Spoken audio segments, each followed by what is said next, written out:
Hello and welcome to BYJU'S Exam Prep IAS. Let's begin the daily quiz for today with question number 1 on your screen. Consider the following statements. Number 1. A hike in the repo rate will lead to borrowing rates of all kinds also going up. Second, generally an increase in the repo rate will result in the increase in economy's growth rate as well. Third, OBICUS, that is Order Books, Inventories and Capacity Utilization Survey of the RBI, provides an insight into the demand of the Indian manufacturing sector. Which of these given statements is or are correct? Now let's look at the first two statements very carefully. These two are about the repo rate. Now what is repo rate? In simple terms, repo rate is a rate at which the RBI will lend money to the banks. So if RBI says that I will now give money to the banks at 10% rate of interest. Earlier I was giving it at 8% rate of interest. So obviously the banks will transfer that cost to the people.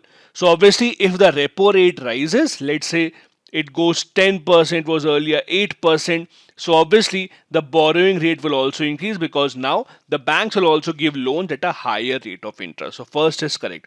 Second, when repo rate increases, it will be difficult for the people to take loan.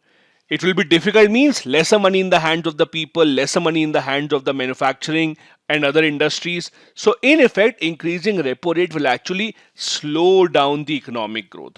It will actually decline the economic growth and not increase it because it will make it harder to get your hands on the money. So first is correct. Second is wrong. Third statement is also correct. OBICUS is mainly about getting an insight into the demand of Indian manufacturing sector. So first and third are correct. The answer here is C. The reason why we are asking this question is because of the RBI surveys that have been conducted recently, and the report has come out in this Indian Express article today. Now, RBI routinely conducts all these surveys to assess the health of the Indian economy, in which they talk about the Consumer Confidence Survey, the Inflation Expectation Survey, OBICUS Survey, so on and so forth. After this, the RBI has concluded that it is almost certain that India's GDP will grow at around 7% in the current financial year. Next, question number 2. Consider the following statements with regards to the START Treaty. Number 1. Signed in 1991, the START 1, that is Strategic Arms Reduction Treaty, was a bilateral treaty between the United States and the Soviet Union on reduction and limitation of strategic offensive arms. Second, the treaty barred its signatories from deploying more than 6,000 nuclear warheads and a total of 1,600 intercontinental ballistic missiles and bombers. Third, the new START treaty limits the number of deployed strategic nuclear warheads to 1,550, which is down nearly two-thirds from the original START treaty. Which of these given statements is or are correct? The correct answer here would be D. All the three given statements with regards to the START treaty is or are correct. Now, START treaty was a very big initiative between the two major powers to ensure that there is no nuclear proliferation that is happening on either of the two sides. The START 1 was the first such attempt between the two nations. It was for a limited period of time. After the expiry of this treaty, they discussed START 2 and START 3 treaties also that never came into force. The most recent treaty that the two sides have signed on this issue is the New START Treaty that limits the nuclear warheads to 1,550 only. The reason why we are discussing this question is because under the New START Treaty, it was decided that the two sides would be able to undertake inspections of each other's nuclear facilities to ensure that both of the sides are adhering to this treaty.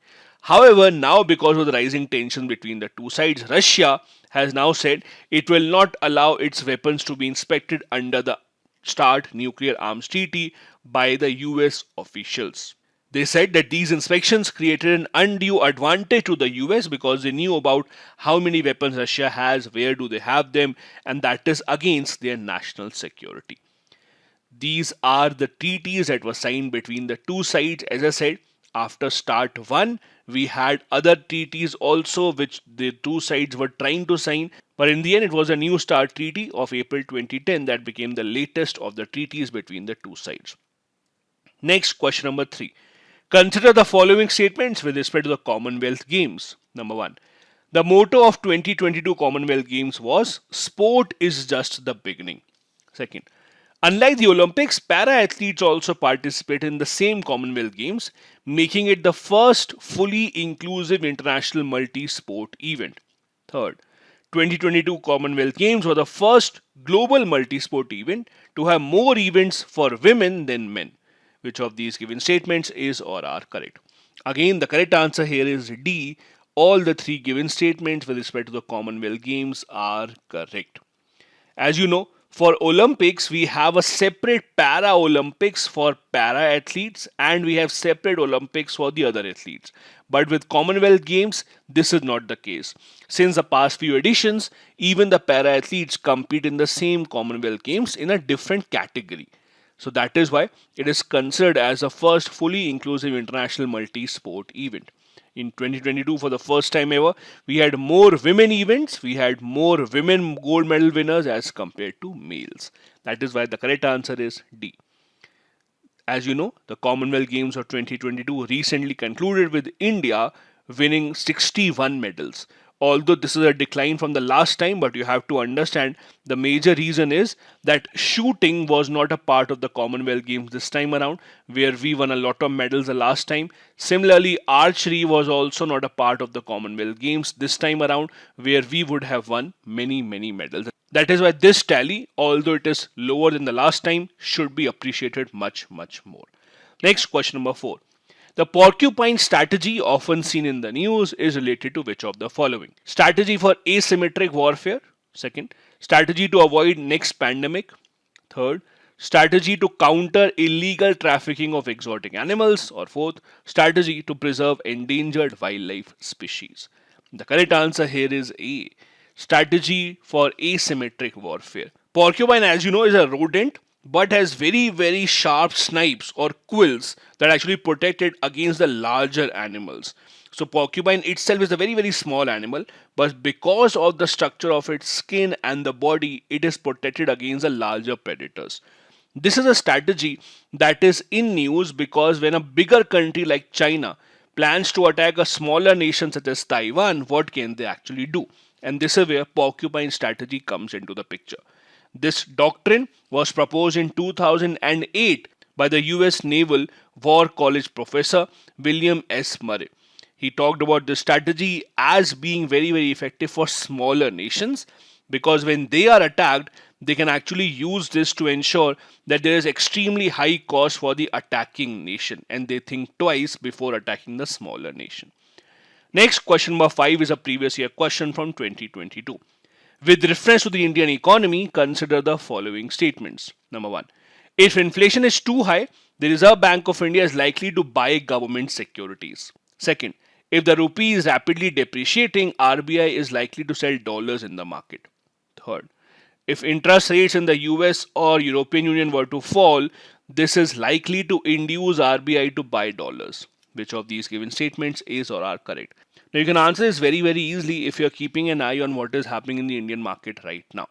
Because we are suffering from high inflation, that means RBI would want to take out money from the market supply and not give it more money. So in order to take out money from the market and reduce inflation, the RBI will sell the government securities and not buy. So first statement is wrong.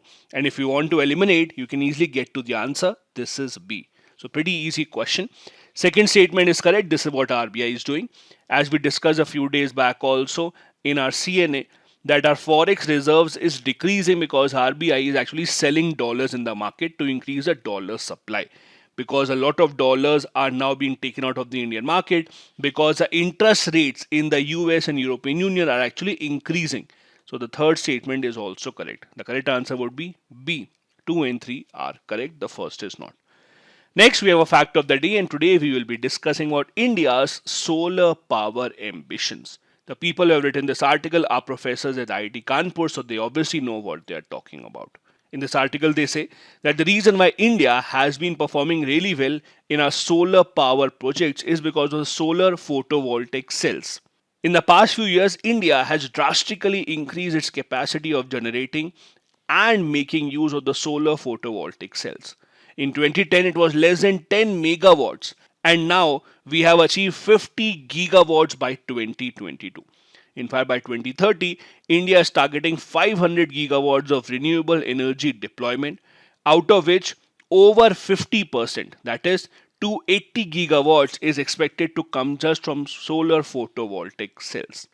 Meaning that from today till the target is achieved, we have to deploy close to 30 gigawatts of solar capacity every single year till 2030.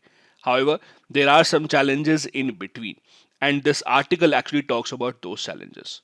The authors say that India's current solar module manufacturing capacity is limited to 15 gigawatts per year.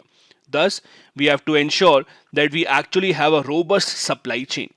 India has no manufacturing capacity for solar wafers or polysilicon ingots, and we import almost completely 100% of them, which are absolutely necessary for building and assembling the solar photovoltaic cells. The government, on its part, has been rolling out a lot of initiatives to motivate the Indian industry to work towards self reliance in solar manufacturing, but it will take some time for it to actually happen on the ground.